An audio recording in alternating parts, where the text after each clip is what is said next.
Hi, Stuart. Good afternoon. Hello. Can you hear me all right? I can hear you fine. Yes. Do you want to try sharing your presentation? Yes, certainly. Uh,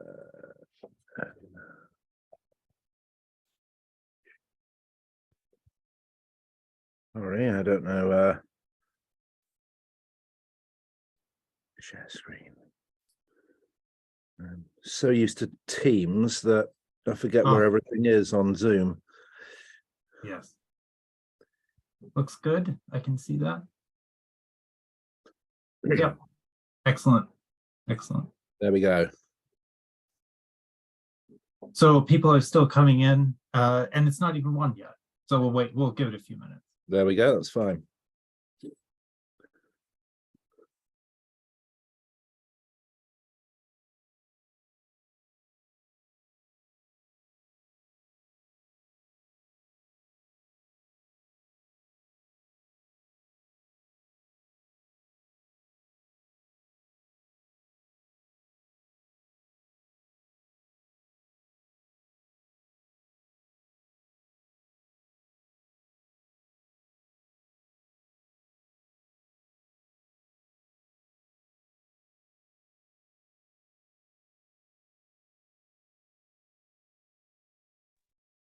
Sorry about that. I was in a meeting that overran.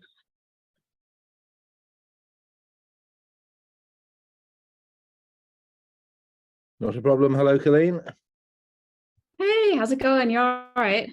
Yes, I'm fine. Survived the start of teaching just. So this is when you start. You're on semesters then? Yes, that's right.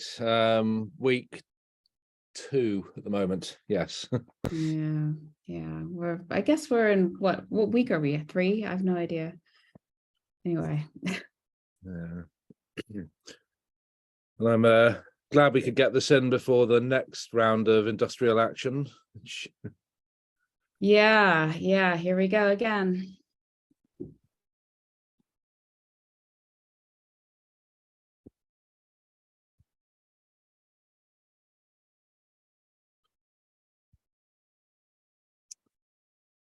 Yes. Is it cold in York? Not really. It's kind of one of those slightly chilly, like 8-degree gray York days, kind of very mushy, not that cold, not that hot. How about y'all? Yeah, I'm out in West Berkshire. It's pretty cold here. Well, by Berkshire standards, anyway.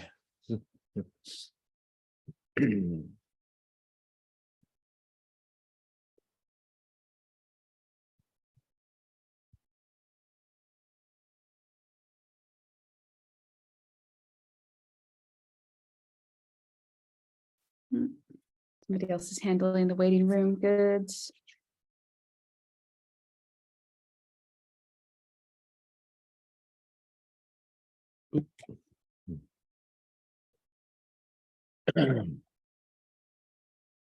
I'm just going to grab some water just before we start. I always forget that.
Okay, I think we can go ahead and get started. I'm really excited to welcome Stuart Dunn here today. We're kind of old school blog buddies, and we've kind of like, I feel, I don't know if you feel the same, Professor Dunn, but I feel like we kind of have been moving in and out of sort of the same spaces for a long time.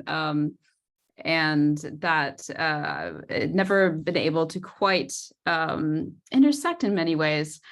But I think it's really interesting, your career path in particular, because you have gone, you've really gone from archaeology into the digital humanities, and we're really very much leading that entry into that space for us. As archaeologists and as trying to understand sort of the spatial humanities and what it could bring to digital humanities, but also what digital humanities can actually bring to us. And I think it's really interesting that we still can, I mean, the discussions have died down a little bit of like, what is digital humanities, what is digital archaeology and things, but at least I think they have. But I think that you continue to intervene in this space is really inspirational. And I'm just really excited to welcome you to our digital lunch. Thank you. Have I managed to unmute myself with sharing the screen? You can hear me.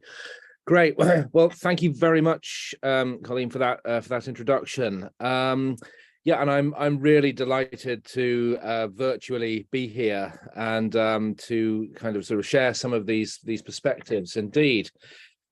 Yes, so just maybe just to introduce myself, I work at King's College London, where I am a professor of spatial humanities, and I also have the great pleasure of being the head of the Department of Digital Humanities, a job I've done for the last 37 years, it feels like, but actually only for 4 years.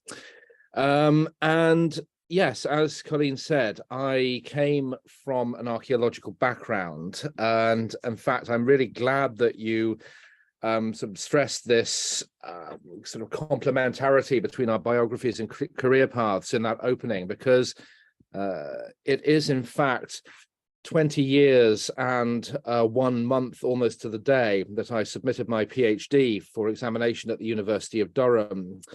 Which was a rather esoteric exploration of chronological and dating systems of the Aegean Bronze Age, between the kind of the middle Minoan period through to the late Minoan 1-2 period. And I was especially interested in the vexed question of the eruption of the Thera volcano. And I have often wondered what really tried to reflect on what attracted me to this topic. And I think it really was the interdisciplinarity of the literature and the debate around this question.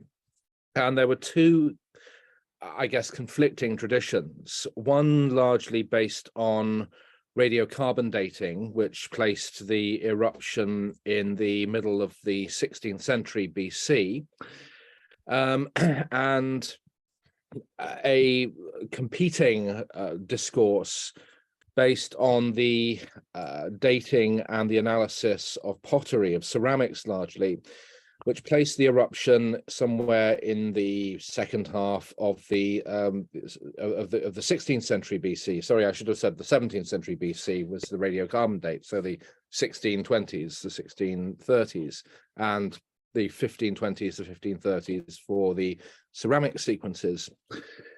Now, the more recent chronology was largely based upon or not exclusively, but largely based upon the analysis and the presence of Cypriot white slipware in datable contexts in New Kingdom Egypt, particularly the site of Tel El Daba, ancient of Avaris in the Nile Delta, and the correlation of these levels, these datable levels, which can be sort of accorded an exact date or a calendrical date according to New Kingdom retinal chronologies, and the uncalendrical date of pottery and the Aegean Bronze Age. And this was the sort of the basis of that more recent dating, the idea that the eruption was in the 16th century BC, not the 17th century BC, which is when the radiocarbon dates suggested it was.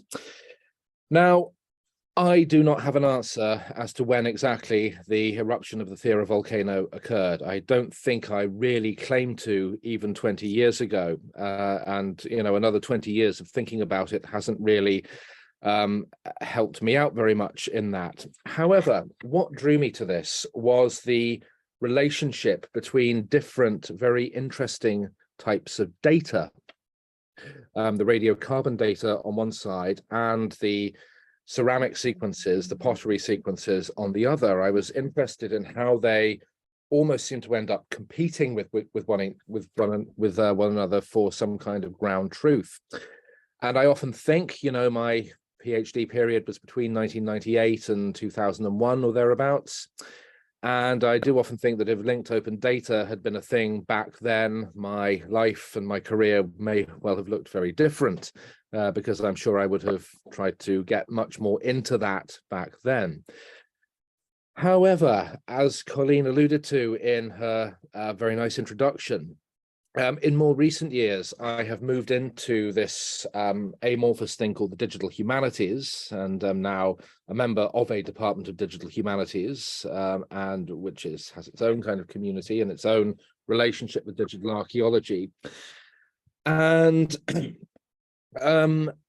one thing which I'm now sort of reflecting on is the sort of, as I say, this role of the relationship of data, you know, the idea of sort of mappable and identifiable quantification, as it were. And so that's what I want to talk a little bit about today. And in particular, sort of thinking back to this period of my PhD, that literature which talked about the ceramic sequences was littered with references to art history. So it talked about the art historical chronology, art history dating, the sort of the evidence from art history. And the context of this, I mean, this is quite a correct way of describing it. This was the history of decorations and motifs and morphology of pottery.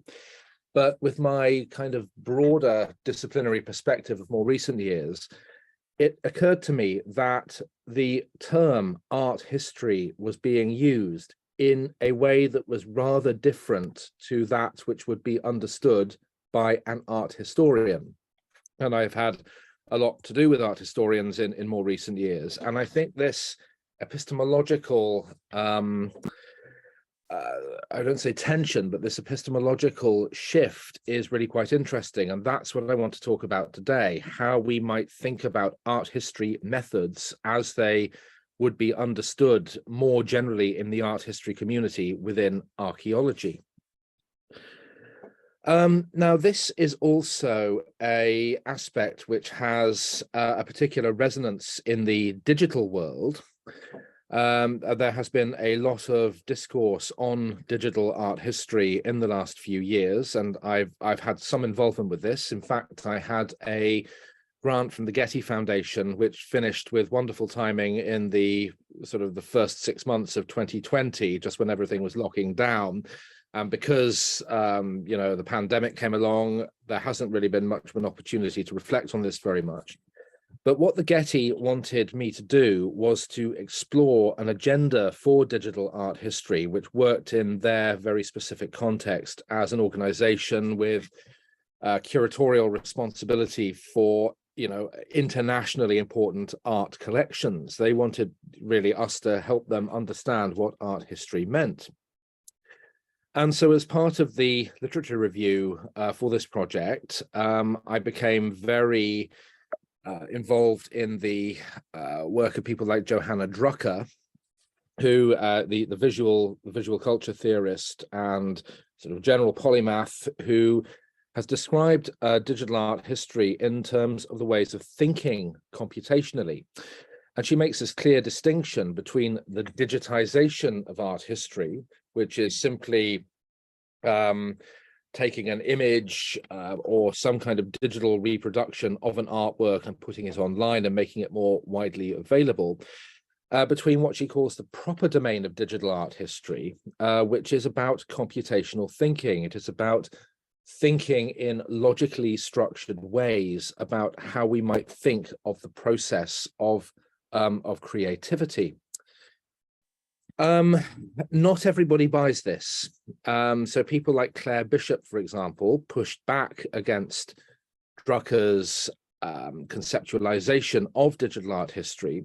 She even talked about this as subordinating art history to the kind of the gods of quantification, as it were. So she says that it is impossible, in a sense, to reduce questions that art historians ask about, for example, connoisseurship, stylistic traditions, influences, and so forth.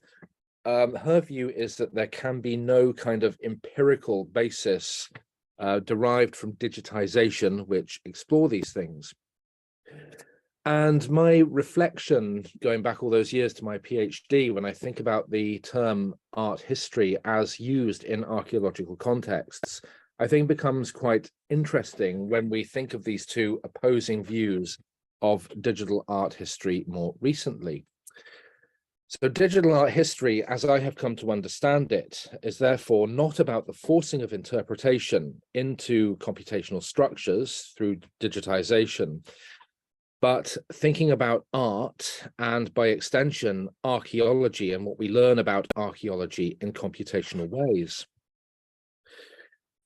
Now, of course, this all exists in a very fast-moving contemporary environment where the very nature of the image, of art, of human understanding is being challenged and remade on a daily basis in the digital world. One process which is very important to art historians is that of annotation and the annotation of sources, something which, of course, archaeologists and any scholars in the humanities are also very, very au fait with. But, of course, the idea of what is an image, what is the intelligence, what is the meaning of an image is being deconstructed and confronted, as I say, on a daily basis whenever we interact with anything online.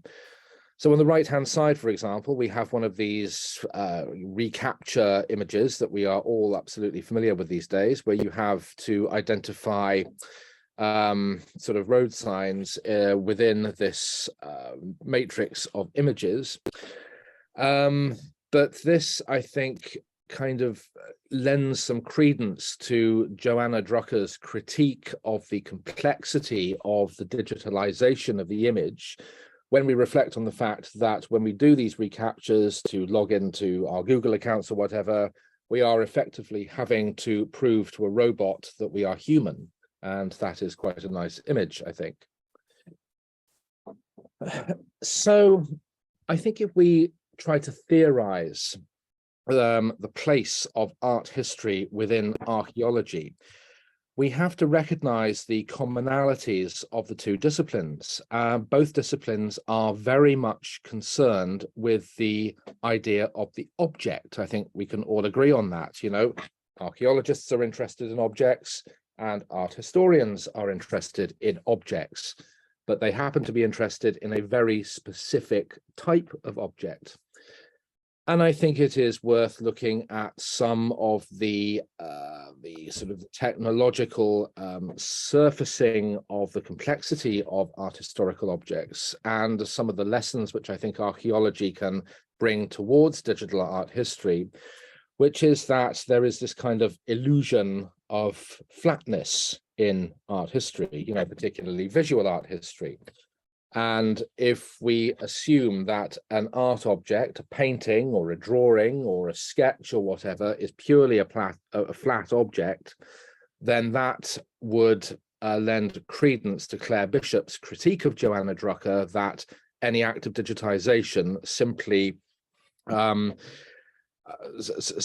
reproduces that flatness and does not kind of capture any of the epistemological complexity of the object itself, but archaeologists know different.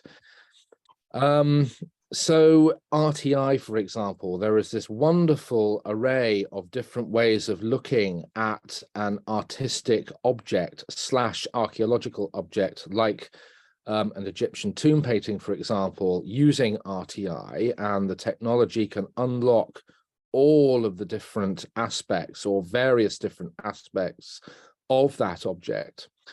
But that really kind of enables us to question whether, what the nature of this object actually is. So I think it was in 1905, wasn't it, that the collection of coffin paintings, of sarcophagus paintings, was moved from the National Gallery to the British Museum. The Fayon images were moved from the National Gallery to the British Museum because it was considered they were redesignated from being art objects to archaeological objects. But with the use of the technologies that we have available to us, we can, of course, consider those paintings as objects in both traditions, and they are equally interesting. So let us think a little more about the relationship between the digital and art history. Now, I am not an expert on this period of Dutch painting, but I simply have selected this because it is a very famous and well-known example, the Arnolfini portrait by Jan van Eyck.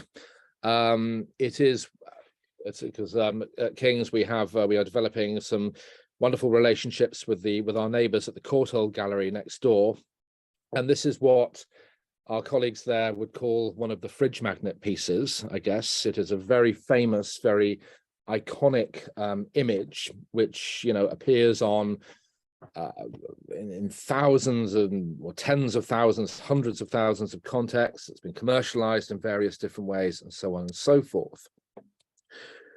But if one does a Google search for the Arnolfini wedding, one is returned with this vast constellation, this array of data, which doesn't really have anything to do with the image itself. Really, I mean, the search is purely on the name of the object, and one gets some results which, shall we say, have some questionable art historical provenance in their own right. So clearly the insertion of this iconic image into the Googleverse, or the pluriverse, as I believe we are calling it now, clearly breaks down the barriers between what one might think of as useful art history, or even digitized art history, and something much broader.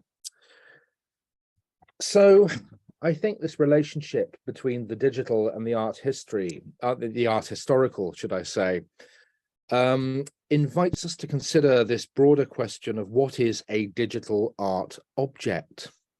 Well, fortunately, there are resources out there which are more discriminating than Google, which involve expert curation and the input of people who do have archaeological and/or art historical expertise in the selection of what is available, one of which is, of course, the Europeana platform.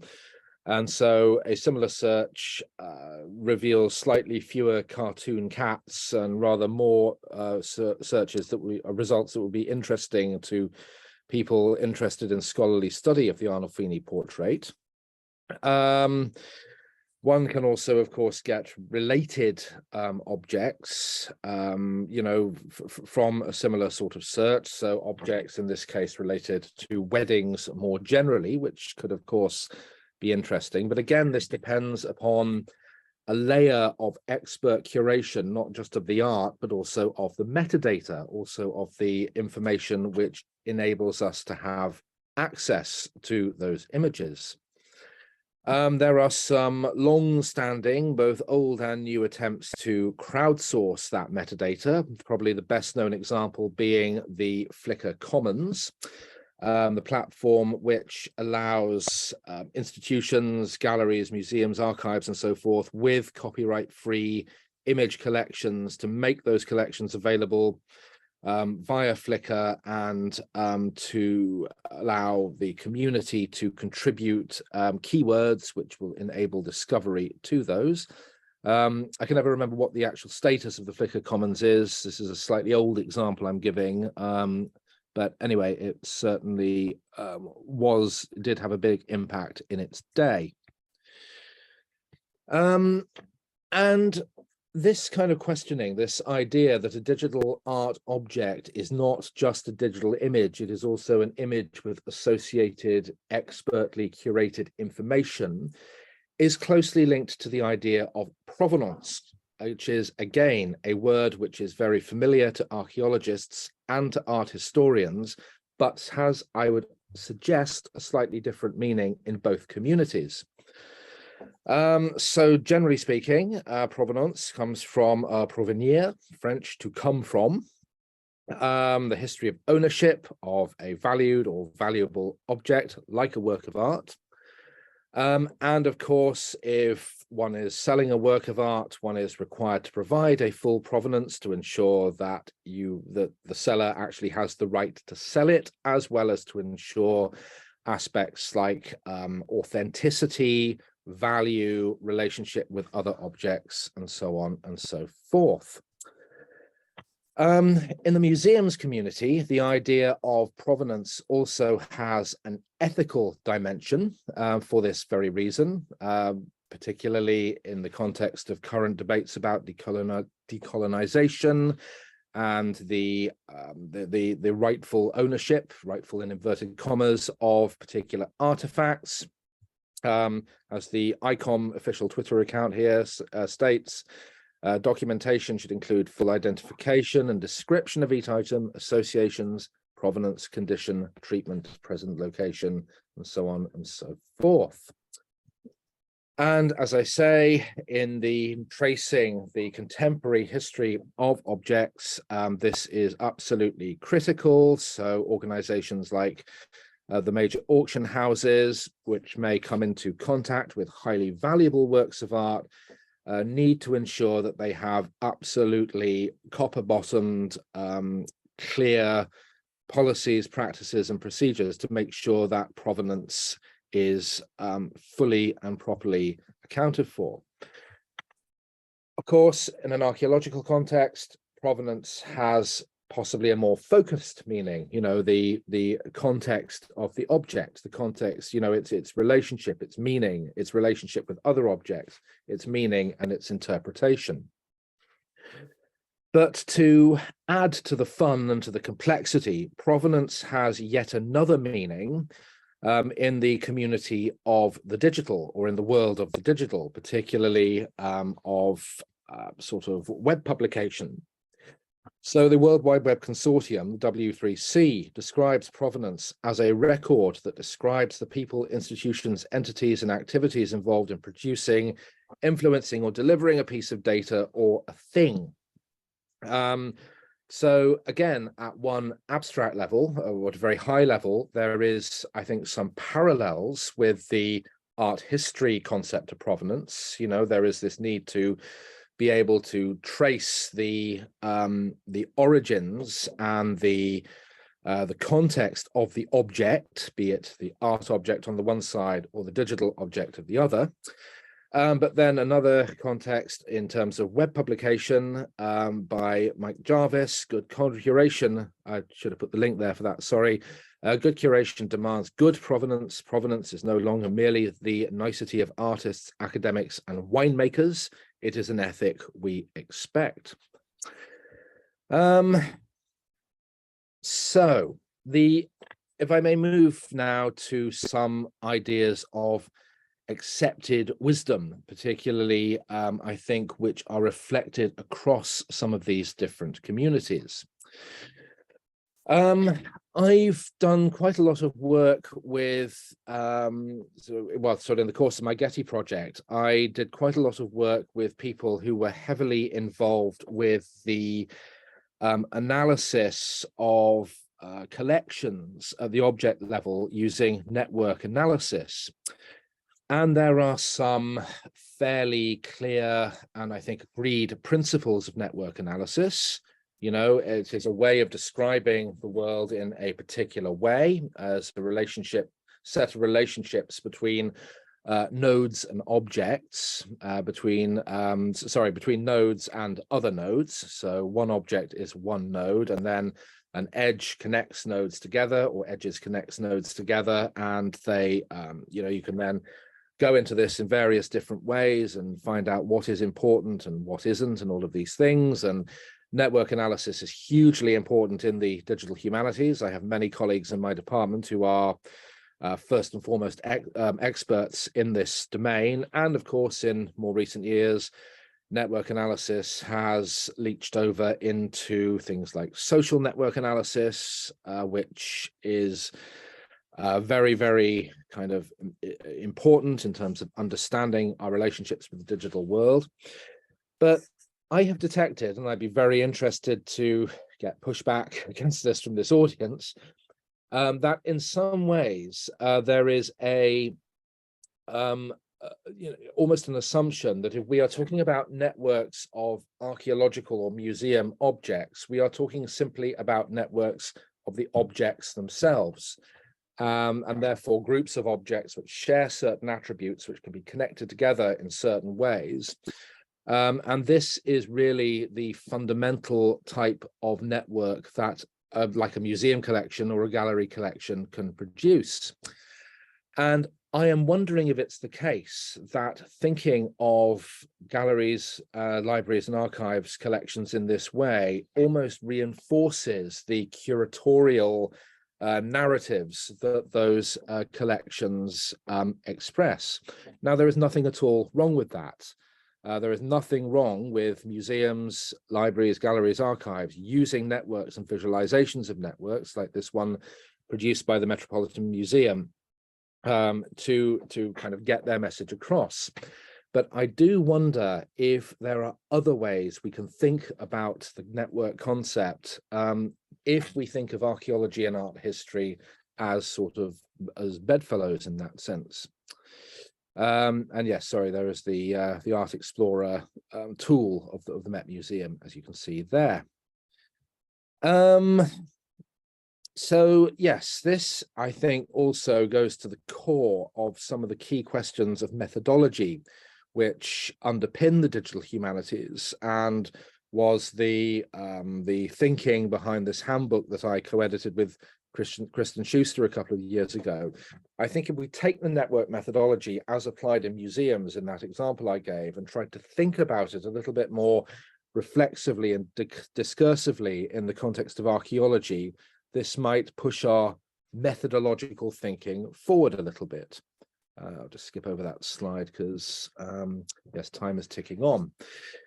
So this was something which the Getty were quite interested in because, you know, the Getty Research Institute and the bodies responsible for curating and looking after the content in the Getty Museum obviously rely very heavily on this, I won't say traditional, but this very logical concept of one art object equals one node in a network.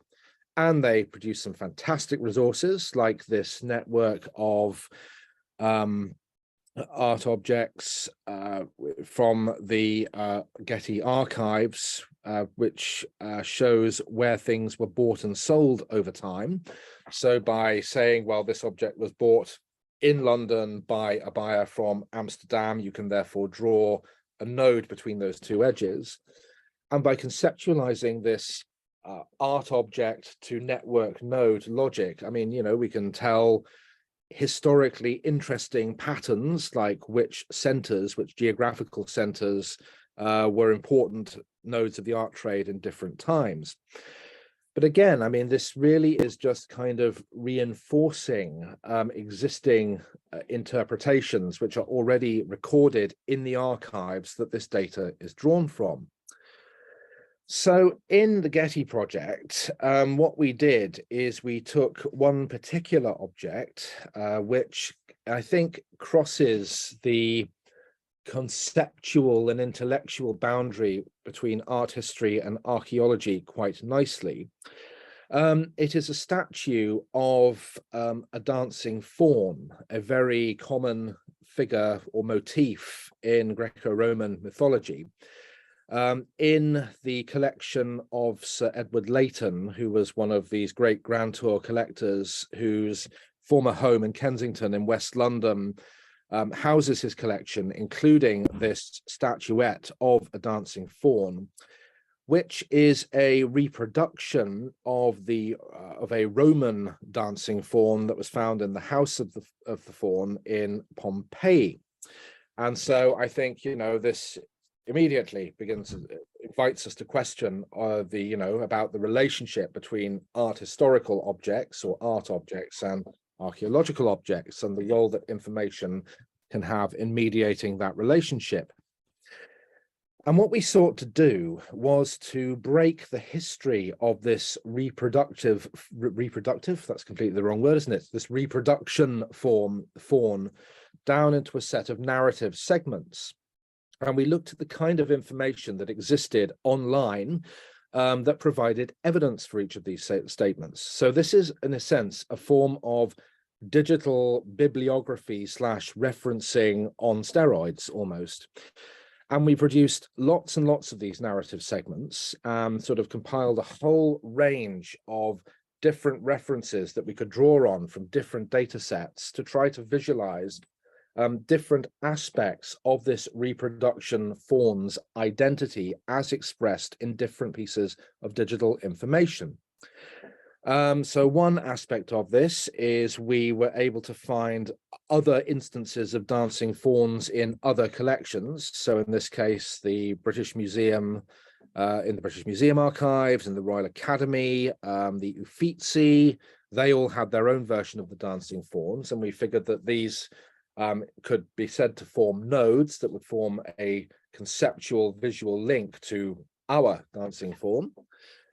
In the case of events, for example, we were able to draw on CDOC CRM descriptions to build this element of the network. And so we were able to put those in.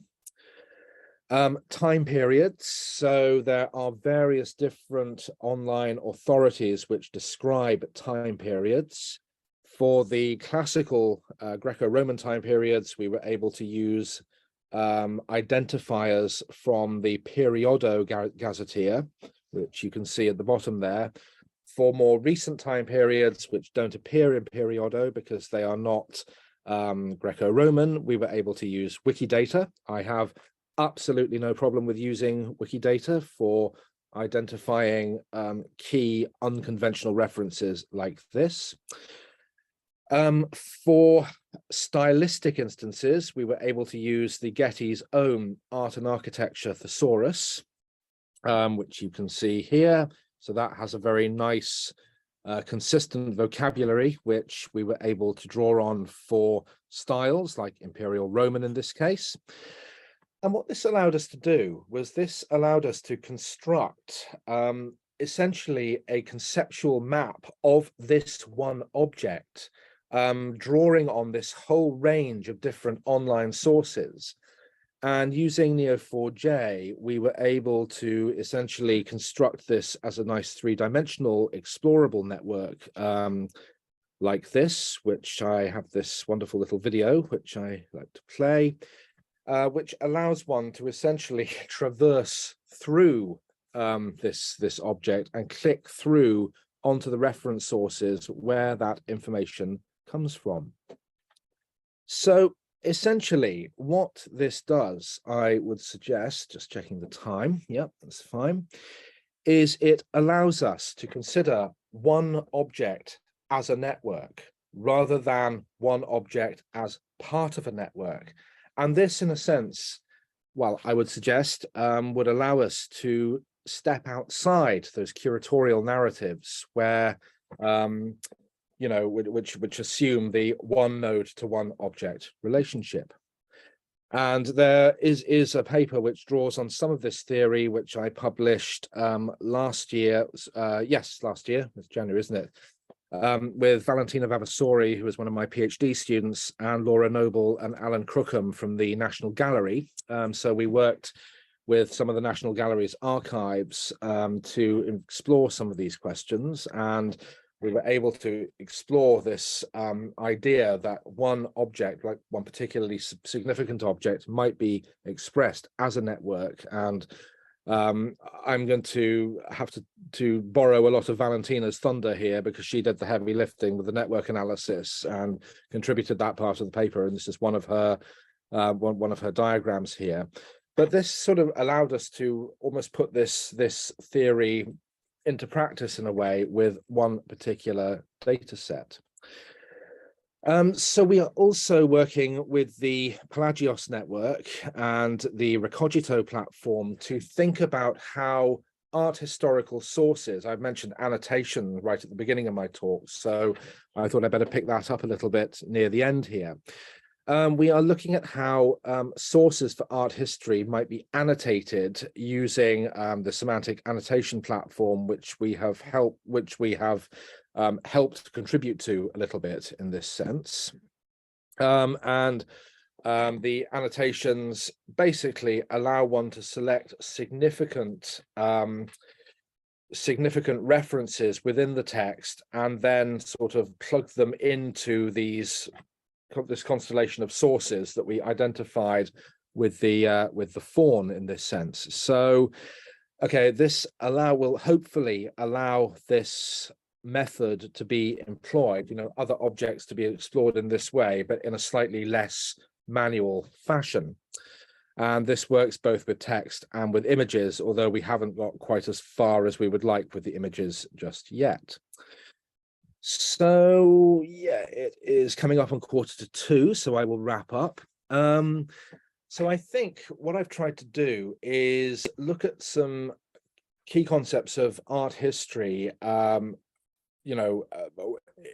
probably the same level of depth, or a nearer level of depth, as I should have done in my PhD 20 years ago, and to think about the parallel questions in archaeology, and look at the ways in which computational thinking, as articulated by Johanna Drucker, might help us link them together.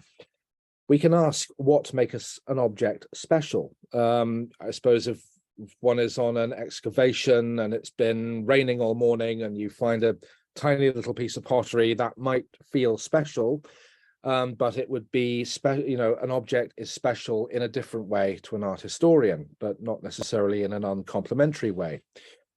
We can ask what digital objects are and what they are comprised of. I would argue that they are comprised of lots and lots of different things, borne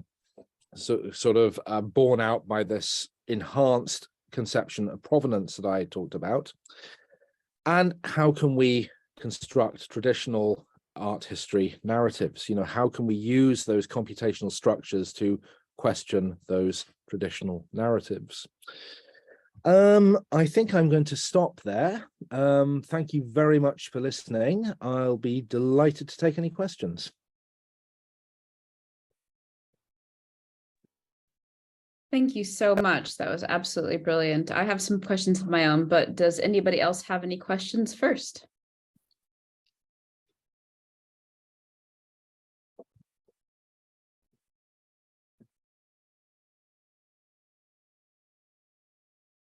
Let me just mention that I'm just so excited to see this as part of, we're getting the Avebury Papers project underway, which is digitizing the Avebury archive, basically. And so we are, it's nice to see that there's really clear paths to tread on this one, and that you are able to look at both objects and written documents and things, because the archive is just really interesting, very diverse, includes a wheelbarrow. And so, but kind of exploding them in terms of a network within, and then I guess you would be then connecting them through to other pieces, as you've done through the various points of metadata. But the other project we're on, though, is also Tetrarchs, which is trying to come up with new and interesting ways to think about metadata.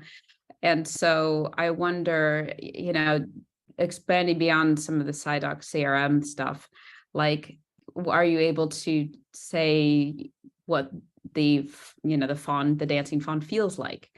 Is it cold? Is it warm? Is it, I mean, do you attach conservation information to it? I can see an almost endless amount of information you could add to it.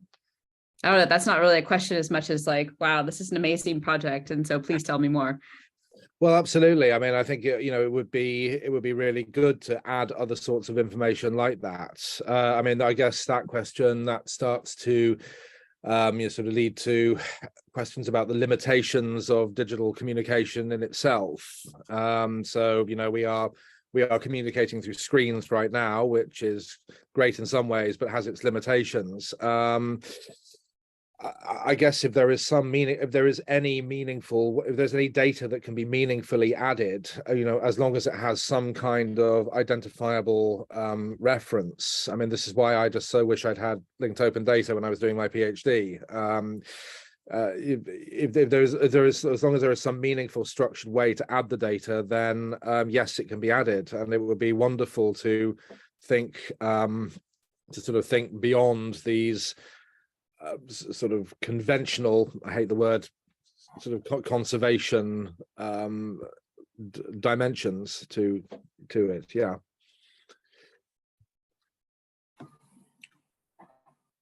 Go on, Louise.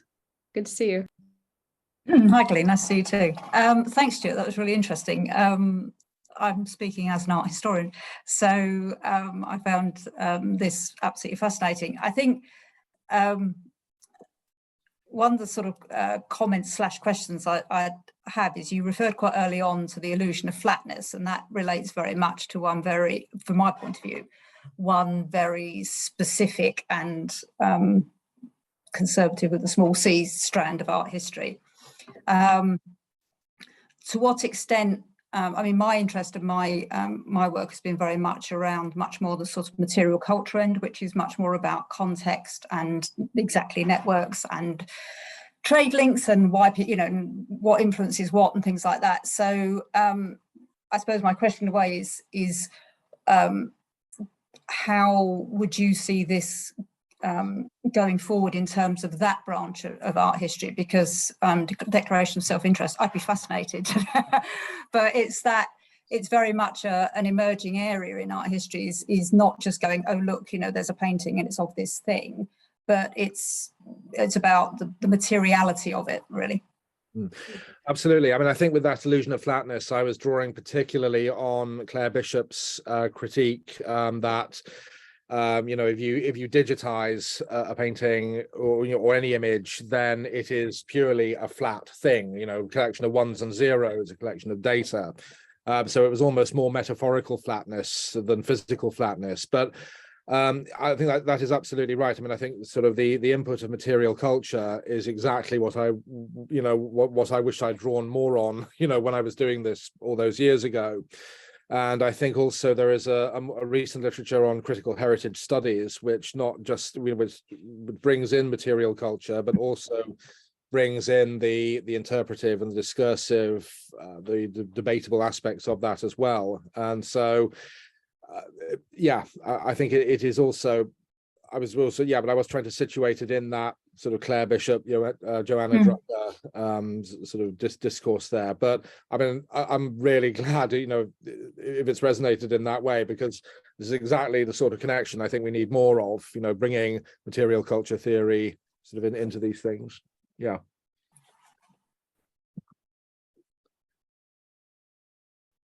Now, it looks like there is a question from Benedict in the chat. Would you like me to read it out, Stuart, or would you can you read? I can do you reckon it would be worth creating, or are there already links between archaeological and art historical data, allowing you to explore both data in the same interface? Thinking along the lines of websites such as Ariadne Plus. Well, absolutely. I mean, that's exactly, I mean, I only skipped through it quite briefly at the end, but that's exactly what we're trying to do with the Recogito platform. Because what we actually did is, I mean, if you're not familiar with this, This is part of the Pelagios project, which is a federation of different data sources. It provides a sort of interpretive link between different data sets. And it has an interface where you can put a document or an image and annotate it using those data sets. So you can say, this word means such and such, and this is a reference to this gazetteer or this other gazetteer over here.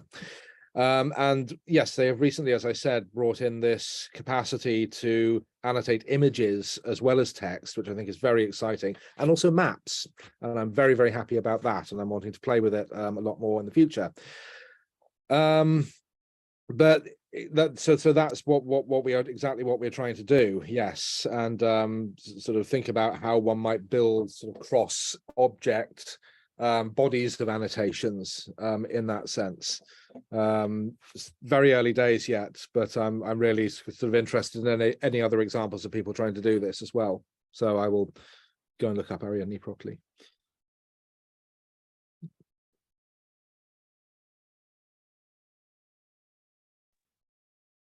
I just have a quick one, if that's all right. It's a really cool project. I am very on board with the idea of merging art history and archaeology through digital methods. With your network analysis, are you doing any hypothesis testing with this? I mean, or is it mainly storytelling? I mean, both are fine. I just am curious. It is mostly storytelling, but it would be wonderful to do hypothesis testing. We haven't quite got that far yet, but definitely, yes.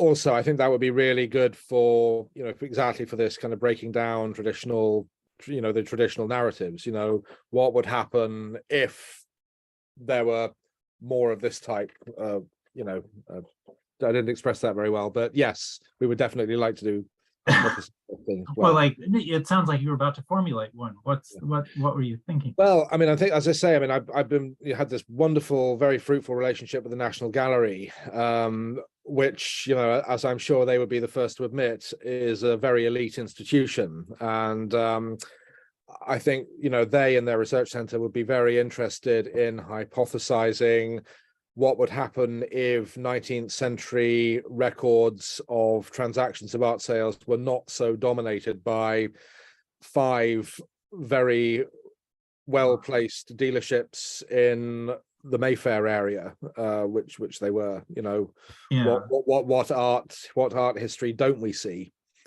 because it wasn't preserved? Yes, interesting. I mean, it's sort of the nature of the art market to be dominated by, a small number of actors. And actually that's changing quite a lot in recent years, but yeah.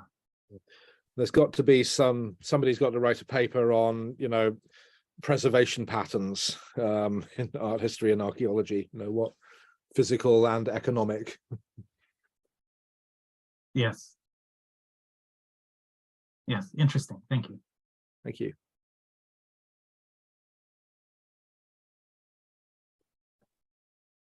Other questions?